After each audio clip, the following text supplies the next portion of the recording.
আমাদের দেশের সাবেক প্রধানমন্ত্রী বেগম খালেদা জিয়া আজকে ইন্তেকাল করেছেন।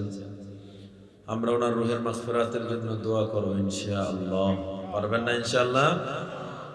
আপোষহীন নেত্রী ছিলেন। আমাদের অনেক মতানৈক্য বা আমাদের ভিতরে মুখালেফ ইখতিলাফ থাকতে পারে, তবে উনি বিদেশে কোনো বাড়ি করেন নাই, বিদেশে থাকেন নাই এবং বাংলাদেশে কখনো কারোর সাথে আপোষ করেন নাই। এ ব্যাপারে আমরা সবাই একমত, ঠিক না?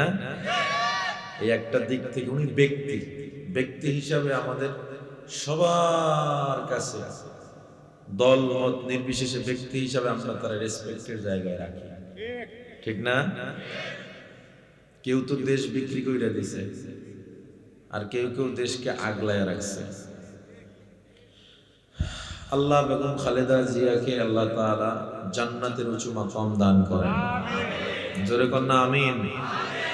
আমরা আজকে মাহফিল শেষে ওনার জন্য দোয়া করব, আল্লাহ তাআলা যেন ওনার জীবনের ভুল ত্রুটিগুলো ক্ষমা করে, মানুষ আমাদের দোয়ার উসিলায় হলেও আল্লাহ যেন তাকে মাফ করে দেন। আমিন বলি।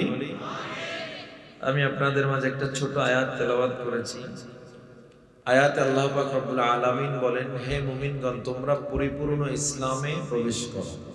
যারা দাঁড়ায় আছেন অনুগ্রহ করে বসে পড়েন, একটা লোক দাঁড়ায় থাকবেন না। এই প্যান্ডেলের সামনের দিকে জায়গা আছে, এখানে এসে বসে যান অনুগ্রহ করে, কারণ কিছুক্ষণ পর প্যান্ডেলে জায়গা পাবেন না ইনশাআল্লাহ। সুতরাং আপনারা এদিকে এসে বসে যান, যে যেখানে আছেন বসে যান, কেউ দাঁড়ায় না থাকে। দাঁড়ায় থাকলে এই মজলিসের বরকত মজা আপনি পাবেন না, কারণ মজলিস জালসা, মজলিস মানে বসার জায়গা, মজলিস মানে দাঁড়ানোর জায়গা। মজলিস শাব্দিক অর্থ কি? বসার জায়গা।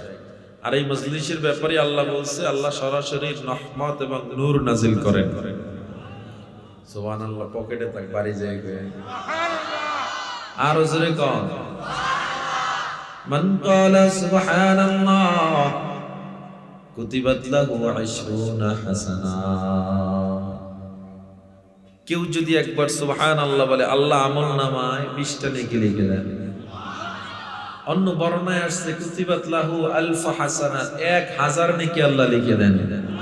শুকরে নিয়ামত নিয়ামত তাফসু কুনাদ, কুফরে নিয়ামত আযকাফত বিরু কুনাদ। الحمد لمن قدر خيرا وخبالا، الحمد لمن قدر خيرا وخبالا، والشكر لمن صور حسنا وجمالا، والشكر لمن صور حسنا وجمالا।